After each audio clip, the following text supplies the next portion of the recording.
After my rebirth, I changed my attitude toward Ethan. When he said he wanted to celebrate Natalie's birthday, I told him to buy more gifts. He took Natalie to the seaside, and I liked their photos on social media, wishing them a great time. While I was in the hospital for an abortion, he was accompanying Natalie to treat a cold. I praised him as a good boss, so dedicated to his employees. Due to a system upgrade, I received a lucky discount on my missio, and no longer needed to marry him. In my previous life, I spent all my years by Ethan's side, but I never earned a marriage certificate. Even in my old age, my son stood by my sick bed, persuading Ethan Aunt Natalie waited for you her whole life. Now you can finally marry her. Let me plan an unprecedented silver-haired wedding for you too. Today was Natalie's birthday. I had agreed to help him celebrate, so I might come back late. Over the phone, Ethan's voice was cold and indifferent. I held my phone tightly, still reeling from the system's words. Just moments ago, I was reborn. In my last life, I failed to complete the mission of capturing Ethan's heart, and I died bedroom in this time. The system greeted me with good news. As soon as I opened my eyes, I no longer needed to pursue Ethan. I could leave early. What's wrong? Are you mad again? Ethan sounded impatient. I told you already there's nothing between me and Natalie. I only see her as a little sister. Stop being so narrow-minded. Okay. When I didn't respond for a while, Ethan grew a bit irritated. And you're pregnant now. Pregnant women shouldn't let their minds wander. Don't harm the baby over nonsense. His reminder jolted my memory. This point in time, I had just found out I was pregnant. Fortunately, it wasn't too late to act. Whom I replied calmly by some extra gifts. Natalie loves luxury brands. When I first came into this world, Ethan was a fresh graduate, and we built his business together from scratch. We worked tirelessly day and night, until the company finally gained traction and began to thrive. Now I was pregnant and resting at home, while he had hired a secretary. Natalie. Natalie was Ethan's childhood sweetheart. They had dated for 2 years in college, but broke up when she went abroad for further studies. Now she was back and effortlessly took the place of all my years of hard work. Don't think of Natalie as materialistic. Ethan defended her. She's not like that. She doesn't have family in this CIT. And we're just offering her some warmth as friends. Ethan couldn't tolerate a single negative word about Natalie. He thought I was being passive-aggressive. I won't say more. Anyway, I'll try to come back early, he said curtly, running out of patience, and hung up. Please handle all your affairs within the next 2 weeks. Once the time is up, I will take you away. The system reminded me. I touched my stomach. There were indeed things that needed to be dealt with. You want an abortion. The doctor looked at my pregnancy test results with some regret. Even though it's only been a month, all the indicators are very healthy. And you're nearly 30. Why would you want to terminate the pregnancy? In my previous life, after giving birth, I stayed home to take care of the child, while Ethan's company grew rapidly. He opened multiple branches in other cities and traveled often, sometimes for months. Naturally, as his secretary, Natalie was always by his side. As my son grew up, he gradually shifted his affection from me to Natalie, where he once only had eyes for his mother. He eventually started mentioning Natalie frequently by the time he was in high school. At one parent-teacher conference, Ethan used the excuse that I was busy to have Natalie attend the parent-teacher conference on my behalf. I only found out about it from other parents. Is that your sister who came to the last parent-teacher conference for your child? Ethan's mom. She's so young and beautiful. I touched my increasingly rough hands and face, neglected from years of care, and remained silent for a long time. My grown son, much like his father, became increasingly absent as he entered middle age. I had once complained to Ethan in front of him about how Ethan never wanted to marry me. My son had responded, "You're already at this age. You've kept dad to yourself for a lifetime. Why do you still care about something as trivial as a marriage certificate?" But in the end, standing by my sick bed, he said to Ethan, "Aunt Natalie waited for you her whole life. Now you can finally be together openly. Let me plan a groundbreaking, silver-haired wedding for you two." At the very last moment of my life, I was left with nothing but deep regret. If I had known it would turn out this way, why did I ever give birth to him? My relationship with Ethan was strained from the beginning. We couldn't marry, and raising a child out of wedlock had been too hard. I decided to go through with the abortion. The doctor sighed, but didn't try to persuade me further. The procedure was scheduled for 2 days later. I looked forward to regaining my freedom soon. In the middle of the night, I received a call from Ethan. I answered twice with hello, but there was no response. Instead, I heard the chatter and laughter of his friends in the background. It seemed he had accidentally dialed me. Just as I was about to hang up, I heard a man's voice asking, "Ethan, are you really not planning to marry Lily?" I recognized that voice. It was one of Ethan's close friends. They were probably celebrating Natalie's birthday together. Suddenly the laughter quieted down. Everyone was waiting for Ethan's response. In the silence, Ethan finally answered, "The person I want to marry isn't Lily. But since we started this company together, and she holds shares, it only makes sense for me to stay with her for now. But getting married? I can't do it." There was a collective sigh on the other end. Someone said, "Natalie, why are you crying?" Then came Ethan's panicked voice. "Natalie, I didn't listen further." I hung up the phone silently. Ethan didn't return until the next day. When he opened the door, I was leisurely having breakfast. His expression was slightly unnatural, but he still explained. "After we celebrated Natalie's birthday last night, everyone insisted on going out to sing in karaoke. I lost track of time, and by the time I realized it was already late. I thought coming back then would wake you, so I stayed at the office instead." I could still smell faint traces of perfume on him. Natalie's favorite scent. I nodded. "Got it." My indifference made Ethan relax, but he quickly grew dissatisfied. "You've changed," he remarked in the past. "If I came home late, you bombarded me with calls and texts last night. You didn't even call once." I swallowed the last bite of my toast. "Didn't you tell me to be more generous and give you space? Besides, we don't have a marriage certificate. We're not officially husband and wife." I thought to myself, I have no standing to demand anything from Ethan about marriage. Subconsciously, I resisted the idea of rushing into it. "Anyway, let's wait until after you've had the baby to discuss it. Whether or not we have that marriage certificate doesn't really matter between you." I replied, "You're right." Ethan looked at me puzzled, trying to discern my true emotions from my expression. But I remained calm and neutral, leaving him with nothing to read. After all these years, he had never truly understood my feelings. When you don't genuinely care about someone, there's no need to invest the effort to understand them. 2 days passed quickly. I packed the essentials and headed to the hospital. Although the doctor had advised bringing family or friends, I had neither in this world. My entire life here revolved around Ethan. I had no relatives, no close friends, and no one to accompany me. So I went alone. While paying the fees, I encountered someone I had expected but also dreaded to see: Ethan and Natalie. Natalie was covering her mouth, coughing lightly now and then.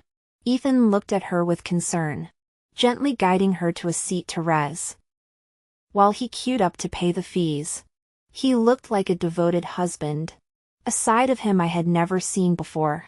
Every time I needed to go to the hospital, Ethan would tell me, "Lily, I'm busy. I trust you can take care of yourself." I had always understood and refrained from burdening him. But the outcome of being so considerate was that no one ever treated me as someone worth prioritizing. I silently lined up behind him. Even while waiting, Ethan kept turning to check on Natalie. "Natalie, wrap your scarf properly. Don't catch a chill." His words were cut short when he noticed me standing there. "Lily, what are you doing here?" he asked, visibly startled. I raised the medical form in my hand. "I'm here for a prenatal checkup. What about you?" We greeted each other like mere acquaintances. Ethan hesitated for a moment before replying. "Natalie has a cold. I came with her to see the doctor." "I see," I said with indifference. "Well, you're her boss. It's only right to take care of your employees." Ethan glanced at the form in my hand and nodded. "It's good that you think so. After I finish here with Natalie, I'll stay and accompany you for your checkup." Before I could respond, Natalie approached us. Her eyes were red, either from her cold or something else. "Ethan, you don't need to stay with me. I'll be fine on my own. Lily is more important than me. You should stay with her," she said, her nasal voice heavy, making her sound pitiful. Ethan's expression softened with guilt. "No way, you're sick. How can you be alone? What if you need and there's no one to help you? How could I face our years of friendship if I left you like that?" Then he turned to me with an apologetic look. "Lily, you can manage on your own, right?" How could I proceed with the abortion if he stayed? Without hesitation, I replied, "Of course." I watched them walk off together. Their retreating figures caught the attention of an elderly woman nearby, who turned to me with curiosity. "Mississippi, what's your relationship with that young man?" "I'm old and I can't quite make sense of it. That's the father of my child," I answered. "Though he won't be for much longer." The procedure was quick. After a brief sleep, the child in my womb was gone. In my previous life, I had spent the first half revolving around Etha, and the second half around our child. In the end, both my husband and my child belonged to someone else. Touching my now flat stomach, I felt a sense of relief, as though I had been reborn. "Take care of yourself after the surgery," the doctor instructed, repeating it multiple times. "You need to rest and recuperate properly." I nodded, promising to follow the advice supporting my weakened body. I returned home. As I opened the door, I was greeted by the sight of Natalie sitting on the sofa. Ethan stood nearby, holding a cup, urging her to drink. "Drink more warm water," he said gently. "Get better soon," Ethan said softly. Natalie burst out laughing. "You're such a typical guy. All you know is to tell people to drink warm water." Their interaction was gentle and affectionate, the kind of harmony that felt like a slap to my face. When they heard the door open, they both turned to look at me. Ethan remained seated your back. "How is your checkup?" Without waiting for me to answer, he continued. "Natalie isn't feeling well, and I was worried she'd be alone at home, with no one to take care of her. I figured she could stay here for the night that way. It's easier for me to keep an eye on her." My abdomen ached slightly, the lingering pain from the surgery making me feel even more drained. "Fine," I replied. "You too. Carry on. I'm a bit tired and need to rest." Ethan's voice stopped me in my tracks laced with dissatisfaction. "Dinner isn't ready yet, and you're already heading to bed." "I bought plenty of ingredients. They're in the kitchen.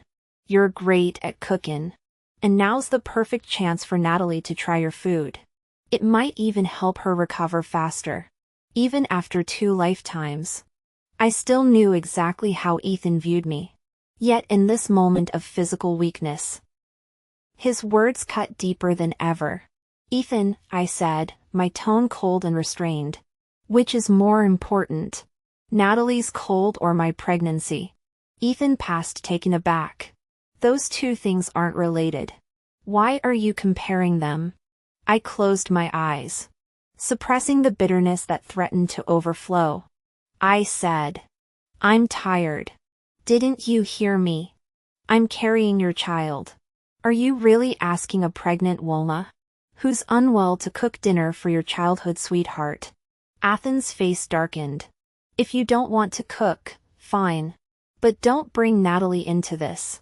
She's a guest, not here to deal with your attitude." I laughed bitterly. A guest? Did I invite her here? Natalie's face turned pale as she stood up and apologized. "I'm sorry, Lily. I didn't realize you didn't want me here. I'll leave now." Before she could move, Ethan grabbed her arm and shielded her behind him. His tone was icy. "Lily, this is my home," he said, enunciating each word. "If anyone has to leave, it won't be Natalie."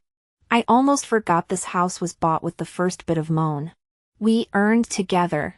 At the Tim, I told him there's no need to differentiate between us. Just put it under your nom. Back then, before Natalie returned, my trust in Ethan was absolute. Now he was standing here ready to kick me out. Instead, I turned and left without looking back. Ethan didn't stop me. It was always me who swallowed my pride first whenever we argued. But his patience and kindness were reserved solely for Natalie. The weather had turned chilly. Still recovering from surgery, I didn't dare wander aimlessly in the streets. I checked into a hotel instead. In the brightly lit bathroom, I looked at my reflection in the mirror. My face was gaunt, my appearance utterly disheveled. There was a time when I was full of energy, firmly believing that Ethan and I shared the same dreams. We worked late into the night, striving for a brighter future. The longest stretch was when we huddled together in a cramped office, watching the sky turn from night to dawn. "Our goal will come true," I had said, leaning against Ethan for support. Ethan's eyes had reddened, and he hugged me tightly. "You don't have to work this hard," he'd whispered. "Don't be silly," I had replied with a smile. "As long as you succeed, I don't mind the hardship." And he had succeeded. He had forgotten all the hardships we endured together, supporting each other through thick and thin. My abdomen still ached, making it hard for me to fall asleep.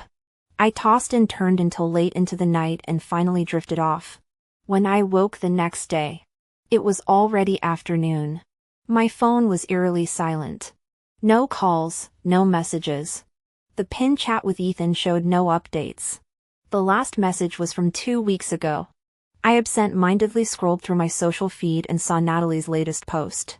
Feeling down, Ethan took me to see the ocean. He said, "The sea breeze can blow all the sadness away." He's still the same as when we were kids. After all this time, he's come back unchanged, still as vibrant as ever. There were 9 photos, all of Natalie and Ethan by the blue ocean, striking various playful poses and grinning brightly. I remembered when Ethan and I went on a trip together, and I tried to pull him into taking photos with me. He had frowned and refused, saying, "I don't like posing for the camera. You go ahead and take your own pictures." I laughed bitterly at the memory and gave Natalie's post a like. Not long after, Ethan messaged me. "You should be feeling better now, right? You're fine. Come home, it's not safe to stay out with the baby." Natalie was feeling down, so I took her to see the ocean. "We won't be gone long. Take care of yourself." In Ethan's eyes, I was someone who never needed comfort.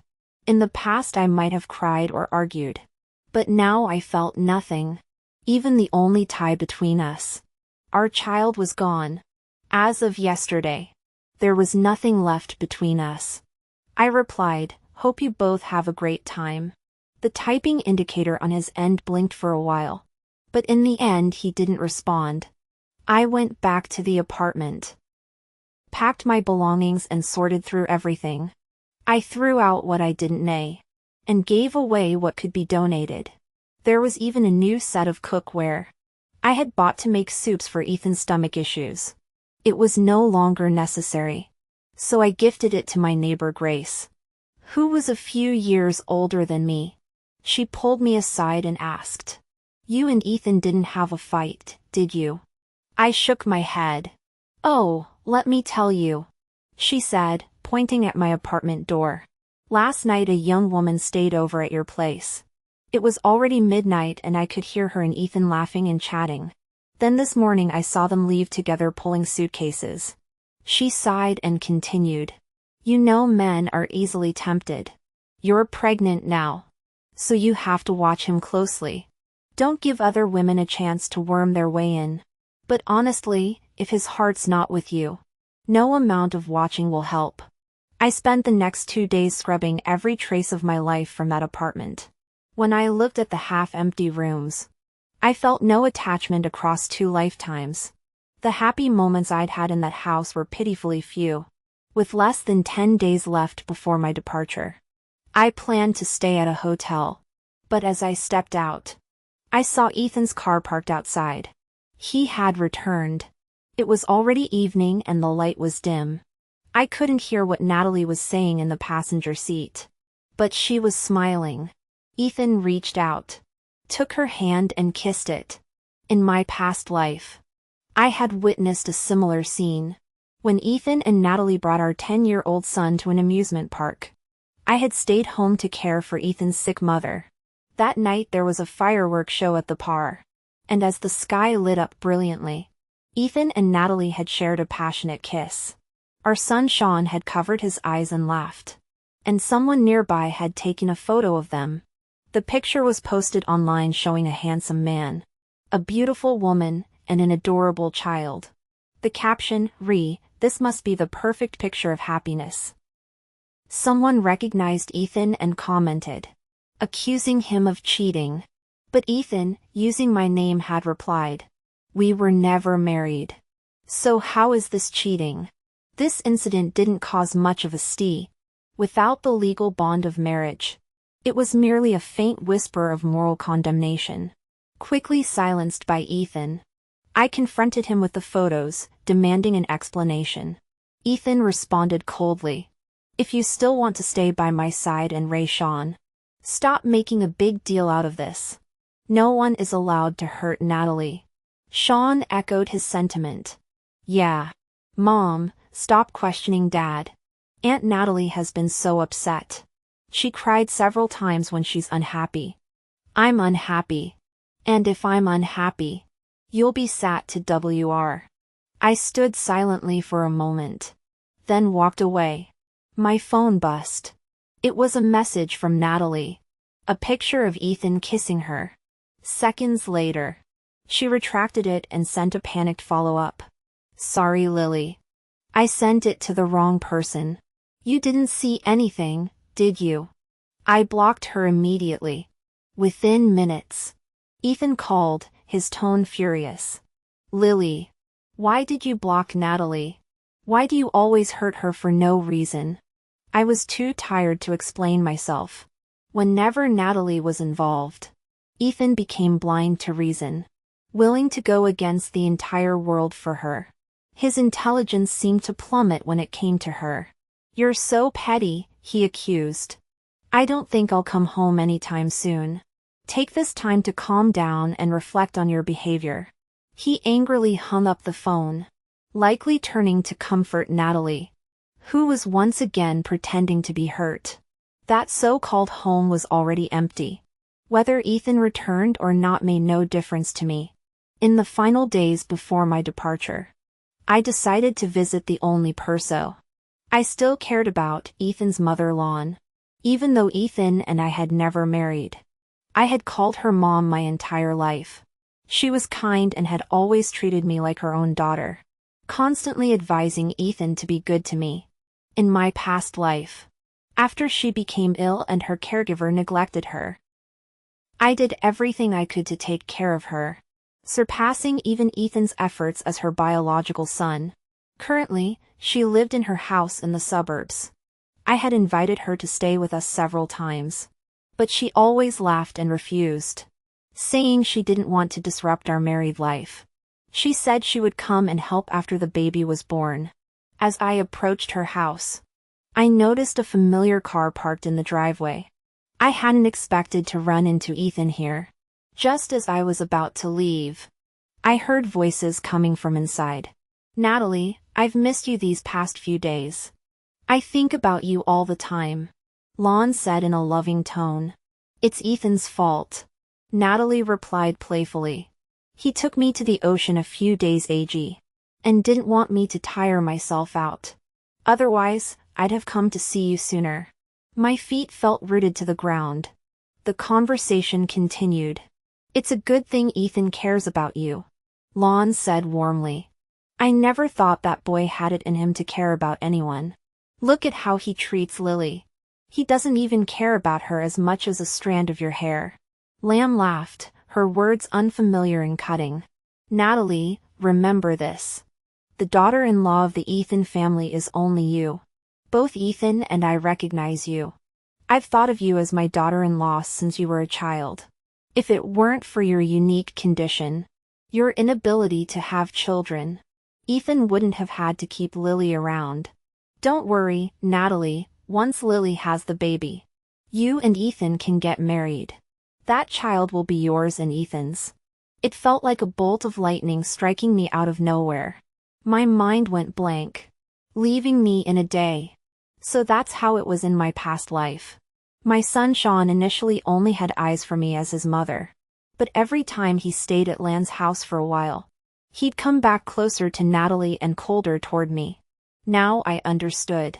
It was my kind mother-in-law who had been orchestrating this. A bitter taste filled my mouth. My mediocre life had not only been a joke to Ethan, but was also a pawn in Lan's schemes. I had cared for her through her illness, and cried until my vision went dark. When she passed away, the autumn wind brushed against my hair and clothes, and my heart felt like it had been submerged in ice water. I wandered aimlessly until I found myself in a park. A little girl's ball rolled to my feet. I bent down to pick it up and handed it to her. She had adorable round eyes sparkling like gems, and said in a sweet, childlike voice, "Thank you, sister. You look sad." With her chubby little hands, she rummaged through her small pocket and pulled out a lollipop, placing it in my hand. "Mom says to throw away all the things that make you unhappy, and keep the ones that make you happy," she said earnestly. "I threw away my math problems last time and kept the lollipop. Now I'll give it to you." I held the lollipop tightly. She was right. Even a child understood such a simple truth. Why was I so stuck? The truth had finally come to light before my departure. That alone was worth celebrating. If something made me unhappy, I should discard it. If someone made me unhappy, I should discard them too. I resolved to leave this world with the light heart. My mood instantly lifted, and it felt as though all my burdens had been lifted. Even the wind seemed gentler.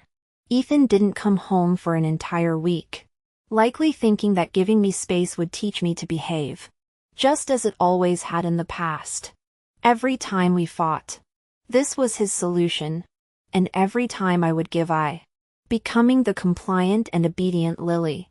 He wanted too weak to demand a breakup. But this time things were different. The silence stretched on and I didn't reach out to him. Not a single call or message. Ethan felt a flicker of unease but brushed it off. When he finally returned home, he opened the door to darkness. It was only 8 p.m. Had I gone to bed early? Was it because of the pregnancy?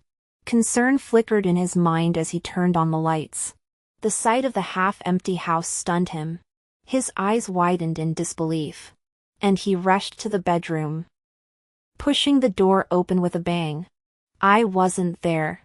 He checked every room, but there was no trace of the perso, who always left the light on for him. Ethan's face darkened.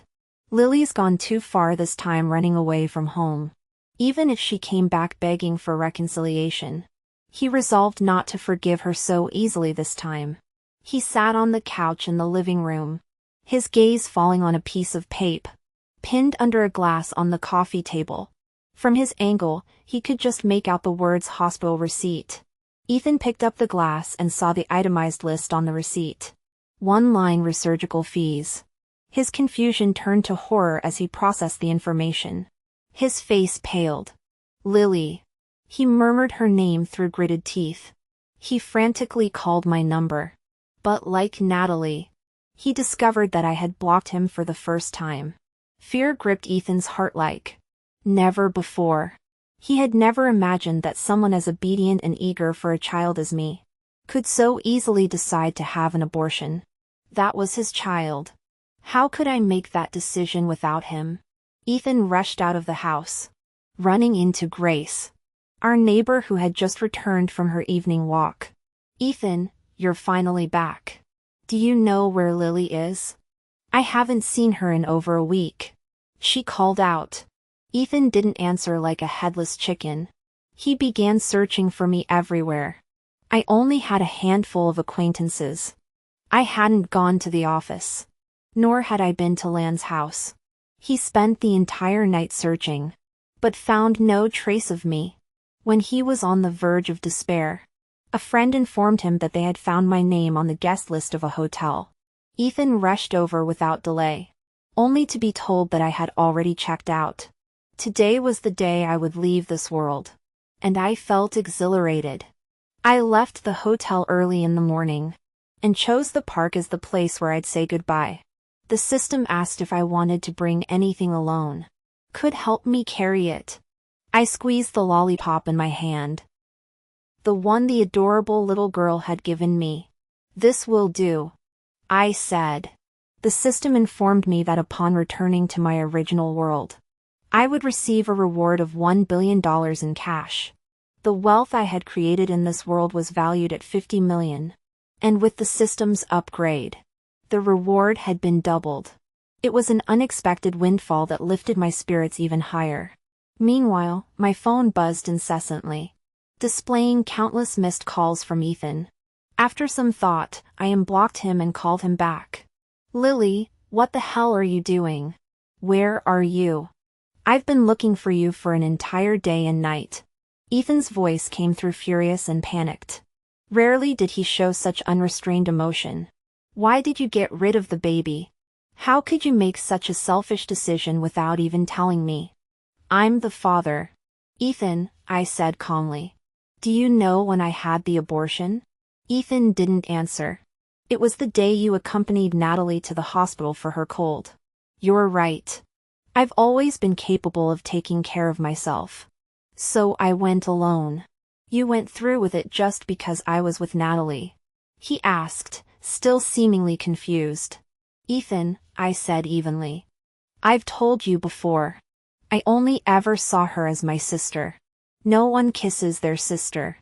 I replied, my tone steady. That's incest. Ethan went silent, his breath catching as he realized what I had witnessed. You saw us, he murmured. Not just that, I said. I also heard what you and your mother discussed, that since Natalie can't have children, you give my baby to her. Ethan, your entire family is impressively conniving. Lily. Ethan interrupted, his voice trembling. It's not what you think. My mother may have said that, but I never intended to go through with it. It doesn't matter anymore, I said, glancing at the portal opening behind me. The only reason I took your call was to tell you one thing. I'm leaving.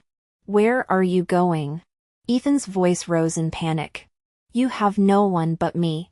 Where else could you go? No, I won't let you leave. 5 years ago, I came here with a mission to marry you, Ethan. I once loved you. Unrelated to any mission. But you treated my love as something cheap. Something to squander endlessly. I don't love you anymore. I'm going back to my world. Goodbye, Ethan. No. I heard his voice both through the phone and in real life.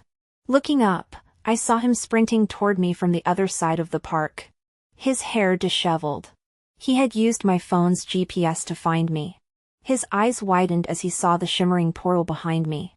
Disbelief written all over his face. Lily, Don't go, let's get married. I'll get the marriage certificate right now. He shouted, desperation lacing his voice. I stepped back toward the portal. For the first time in 2 lifetimes, I saw genuine reluctance and panic in Ethan's eyes for me. But it was too late. That kind of cheap sentiment. I didn't want it. We'll get married. Ethan pleaded. We'll have a grand wedding. So what if the baby's gone? We can always have another. He reached out his hand toward me. Desperation in his eyes. Lily, I was wrong. Please give me a chance to make things right. I didn't reply. Without hesitation, I turned and stepped into the portal, leaving behind Ethan's frantic footsteps and heart-wrenching cries. In a world that no longer belonged to me. A month had passed since I left. No one believed Ethan when he sighed. Lily went back to her own world. Don't be ridiculous. They'd say she just broke up with you.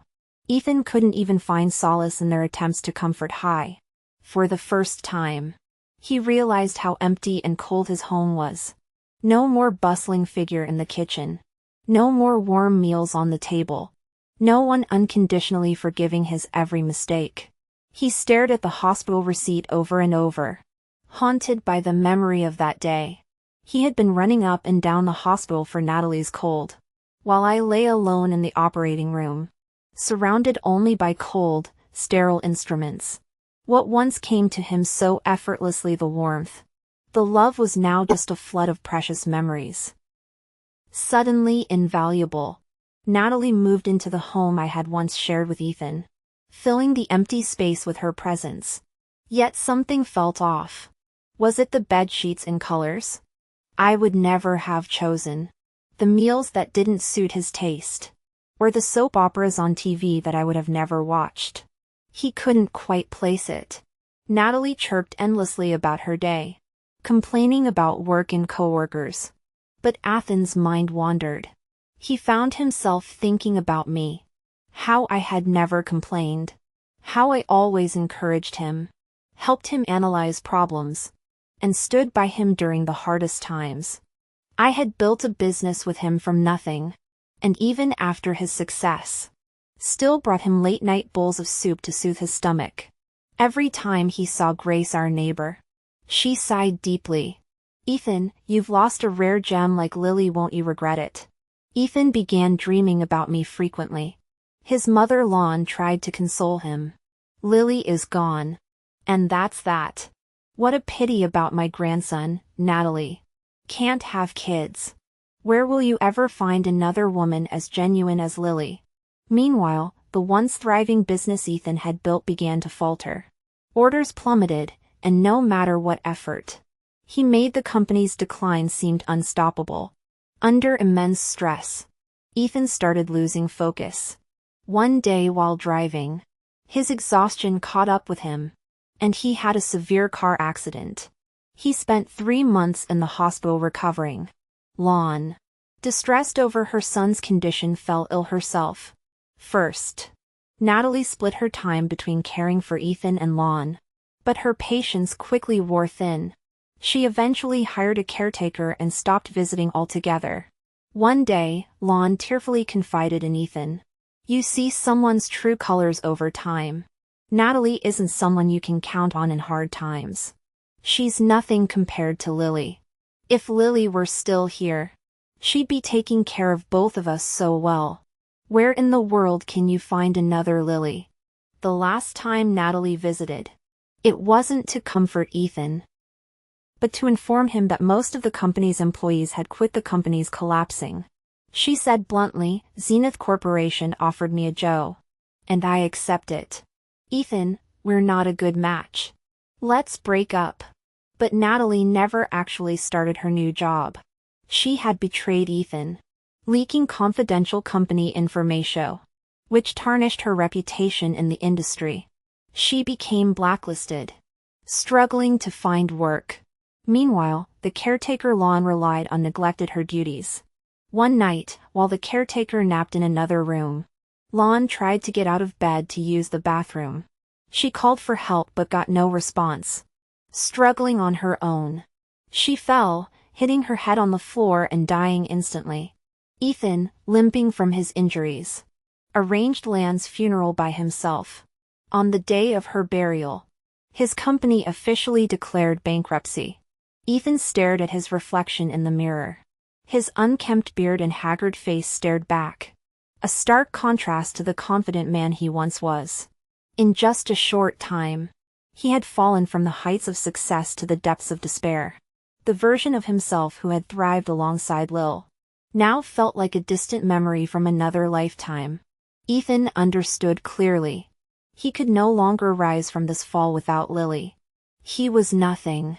Meanwhile, in another world, Lily heard the cheerful voice of the system. "Congratulations, host. The remaining $50 million reward has been credited to your account. Please check your balance." She sat in a spacious office, smiling as she gazed out the floor-to-ceiling window at the breathtaking cityscape. The sunlight spilled across the buildings, scattering like golden shards over the bustling streets below. "Miss Lily, the meeting is about to begin. Everyone is waiting for your speech." Lily stood up, her steps light and confident. The sunlight illuminated her figure, making her seem as though she were glowing. And that concludes today's story. If you enjoyed this video, please give it a like and subscribe. If you have any suggestions, feel free to leave them in the comments below. See you in the next video.